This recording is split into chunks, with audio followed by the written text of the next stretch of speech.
Quais ações você considera como boas oportunidades? Basta investir na base. O que é base? Quais as ações que são beneficiadas na queda de juros? Tem algo melhor? Algo que também é muito bom e paga mais dividendos? Um potencial de ganho nos próximos anos de 200%, 300%. A gente tem corte de juros que vai impulsionar a bolsa e a gente tem um problema fiscal que impulsiona a renda fixa. Isso não é comum, mas o investidor hoje tem bastante opção para investir.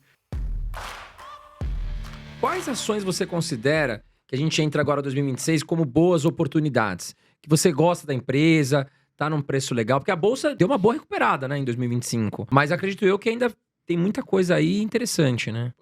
O que eu falo para o investidor leigo? Eu tenho uma teoria, as ações base. Basta investir na base. O que é base? Bancos, água e saneamento, seguradoras e elétricas. A base, 3 de cada setor, você tem 12 ações.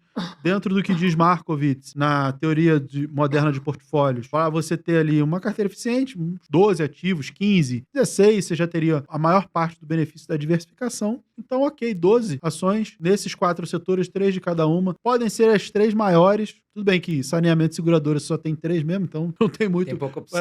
para onde correr. A elétrica, que seriam 3 maiores, uma Engie, uma Axia, que é a antiga Eletrobras, Taesa, Transmissão Paulista também cabem. E banco, BTG, Bradesco, BTG, Banco do Brasil, Itaú, BTG, Itaú, Bradesco, dá para colocar. Você consegue fazer assim uma distribuição, porque são não cíclicas. Sim. Essas não são cíclicas, então você consegue ir bem. Ah, Mira, mas eu tenho mais conhecimento, eu quero tentar buscar aquilo que vai dar mais resultado. Então você está querendo mais trade. Beleza, como é que você faz trade num cenário de queda de juros? Quais as ações que são beneficiadas na queda de juros? Aquelas mais endividadas. Aí você tem, por exemplo, a Auren, que é uma empresa que tem bastante endividamento e tende a se beneficiar com o corte de juros, que é uma elétrica, mas que vai se beneficiar com o corte de juros. As empresas de varejo, principalmente construtoras, Magazine Luiza, Casa Bahia, essas de varejo de linha branca, o varejo roupa, Renner, essas todas tendem a se beneficiar com esse corte de juros. Claro que construtoras, dependendo da construtora, fica mais fácil. Eu recomendei recentemente Cyrela, que eu olhei que os múltiplos estavam descontados. Você tem Lojas Renner, é uma empresa bem interessante, é varejo, mas sim, sempre vai sofrer com varejo. Só que aí você tem que pegar uma empresa que caiu, que apanhou com o juro alto e tende a valorizar e começou esse movimento de valorização. Aí você consegue buscar um trade mais interessante no movimento de corte de juros. Só que é importante que as pessoas tenham em mente que você está fazendo uma especulação, você está fazendo um trade, então você está comprando e você vai vender depois. Quanto tempo? Vamos surfar aí esse corte. A gente tem uma expectativa de corte de juros muito intenso esse ano, um pouco menor no ano que vem, e aí depois disso tende a ser marginal, a diferença muito pequena. Então, esse ano a gente tem uma tendência maior, e no ano que vem ainda um pouco. Então, seria trade para talvez um ano, 6 meses, um ano e meio. E faz sentido o cara ir vendendo lucro? Por exemplo, o cara comprou uma Magazine Luiza, que pelo que você está me dizendo não é uma boa manter para longo prazo, mas ela apanhou muito numa determinada época, começou o movimento de recuperação, o cara compra lá, beleza. E aí ele vai tendo lucro, vai 20, 30, 40... o cara teve 20, ele tira um pouquinho, 30 tira mais um pouquinho, 40, ou não, você vai surfando e o momento tira tudo de uma vez. Depende. Isso aí a gente chama em trade de realização parcial. Você vai fazendo uma parcial, né? Porque você vai diminuindo o risco. Eu, particularmente, não opero dessa maneira. Eu botei o alvo, deixo andar. Ah, ultrapassou o alvo. Se é uma posição como essa, o que eu espero? Eu vou subir no meu stop. Deixo o ativo andar e determino um preço. Se ele cair aqui, eu pulo fora. Tá. Eu, como sou técnico, eu faço análise gráfica, manjo dos Paranauê, dos gráficos, como o pessoal brinca, eu olho as médias móveis. Então, se ele está em tendência de alta, ou seja, a média curta está por cima da média longa, eu trabalho com 2 médias, as exponenciais de 9 e 72 períodos. Se está cruzado para cima, é tendência de alta, deixa subir até parar de subir. É a mesma coisa quando está caindo, vai cair até parar de cair. Quando é parar de cair, quando é parar de subir? Quando as médias cruzam para baixo. Uhum. Porque aí eu tenho a reversão de tendência. Reverteu tendência, eu pulo fora. Então, deixa surfar a tendência até ele parar de subir. Mas já subiu muito. Beleza. Se eu vendesse no começo, por exemplo, Bradesco, que eu comprei lá embaixo, e ele passou a subir, se eu tivesse realizado, meu lucro era muito menor. Né? CSMG, Bradesco, assim, N ativos que eu tenho valorização de mais de 100%. Por quê? Porque eu comprei e deixa eu subir. E qualquer Deixa coisa você andar. tem teu stop que te protege. Né? Eu acho que agora, por que o mercado entrou em tendência de baixa? Tem uma série de questões macroeconômicas que vão justificar isso, mas eu tenho, graficamente, tecnicamente, também um motivo. Pô, reverteu tendência. Então, tudo bem eu pular fora. Isso é para fazer trade. Nem todo mundo tá pensando nisso. Por isso que eu digo, se você vai fazer trade, você tem que saber que você está especulando e fazendo trade. Não tem problema. Mas tem que estar claro para você.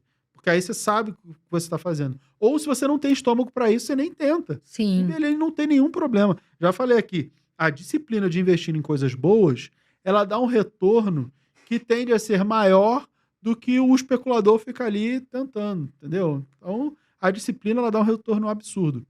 E uma outra coisa que as pessoas pensam, vale a pena vender um pouco? Subiu, vale a pena vender um pouco? Depende, você vai botar onde? Você vai botar em alguma coisa que tem um potencial de valorização maior do que esse? Se vai, beleza, de repente vale a pena até vender tudo. Eu tenho uma aula que eu trabalho com os meus alunos que é quando vender. Você vende quando contraria o motivo da compra. Comprei porque era boa, vou vender porque ficou ruim. Comprei porque ia subir, vou vender porque vai cair. Comprei porque estava barato, vou vender porque está caro. Contrariou o motivo da compra, você vende. Beleza. E uma coisa muito importante tem algo melhor para você investir? Algo que também é muito bom e paga mais dividendos? Está no livro até do Décio Bazin. É um dos motivos que ele fala para vender. Você tem duas empresas boas. Aí uma subiu e isso significa que o dividend yield dela diminuiu. Com aquele mesmo dinheiro, se você vender tudo e comprar outra empresa que é tão boa quanto, você vai conseguir receber mais dividendos. Vai ter um dividend yield melhor. Então é um motivo para você vender.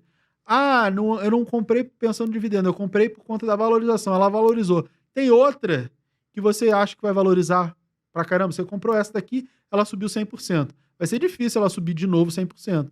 Mas você tem outra que você tem essa expectativa. Então faz sentido você vender para comprar essa outra. Então, a primeira coisa, vou vender. Tá, mas vai vender para fazer o quê? Eu vou vender, como eu vendi, por exemplo, eu vendi Porto Seguro, porque eu acho que tá cara e tende a andar de lado. Se ela andar, sei lá, 6 meses de lado, eu deixar o dinheiro no CDI, são 6 meses que eu ganhei CDI e que eu não ganhei com a ação. Sim. Entendeu? Então, vou botar o dinheiro aonde? Eu acho que essa é a primeira pergunta. Não tem onde colocar, de repente, deixa lá. E a outra você chegou no teu alvo? Você tem uma característica técnica para fazer esse trade? Se você tem, segue o teu alvo, segue o teu plano. E se você não tem um plano, se você não tem um setup, não tem uma estratégia, então você nem deveria ter entrado no trade. Isso aí é importante. Ô, professor, antes da gente ir pro ping-pong, Carol, eu quero perguntar para você uma questão de renda fixa. A gente viu muito na internet influenciadores falando e tal, sobre a questão de que é uma boa investir em tesouro direto nesse momento para que você possa ganhar com a marcação a mercado nos próximos meses ou nos próximos anos. Eu queria entender se para você isso faz sentido, né? Qual a sua opinião sobre esse tipo de operação?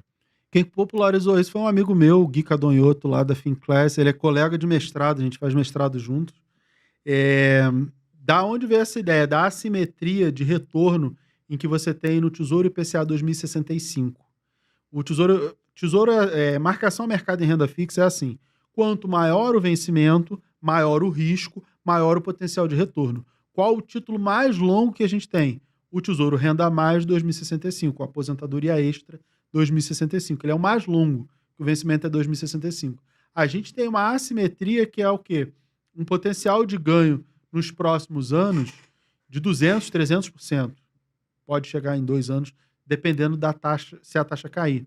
Se a taxa não cair, você carregar, você também tem um potencial de retorno muito alto. Claro que tem um potencial, tem uma possibilidade de perda.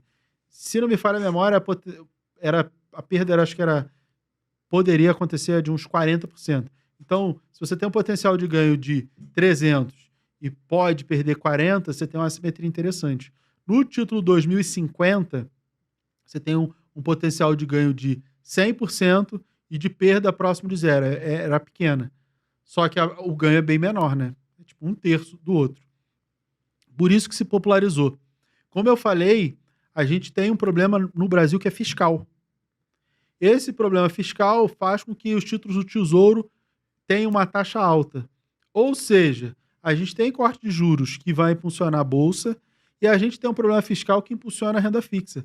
Então a gente está no momento que investir em renda fixa paga muito bem, investir em ações e fundos imobiliários ETF também faz muito sentido. Então, isso não é comum, mas o investidor hoje tem bastante opção para investir. Se ele investir no Tesouro de longo prazo, cara, ele vai conseguir uma taxa muito boa. Se ele investir em ações, ele tem um cenário também muito favorável. O Tesouro Direto se popularizou e muita gente começou a falar disso justamente porque é um trade que tem muito potencial. Claro que tem que tomar um cuidado, a gente está em ano eleitoral, as taxas podem subir, pode ter uma volatilidade. Muita gente compra Tesouro de forma completamente equivocada. As pessoas ficam me mandando direct no Instagram: professor, estou perdendo dinheiro com Tesouro, porque elas não entendem o efeito da marcação a mercado. Por isso que eu digo assim, renda fixa, qual é a melhor maneira e a maneira correta de se investir em renda fixa? Você tem uma meta para daqui a 1, 2, 3, 5 anos. Você investe em renda fixa para o vencimento desse título que você comprou seja na data que você precisa realizar. Eu vou trocar de carro daqui a 5 anos. Você compra um título que vence daqui a 5 anos. Daqui a 5 anos o dinheiro entra na sua conta e você faz o que você quiser. Vai ser uma viagem, festa de 15 anos da filha. Sei lá, você vai viajar o mundo, você vai trocar de carro, você vai fazer qualquer coisa.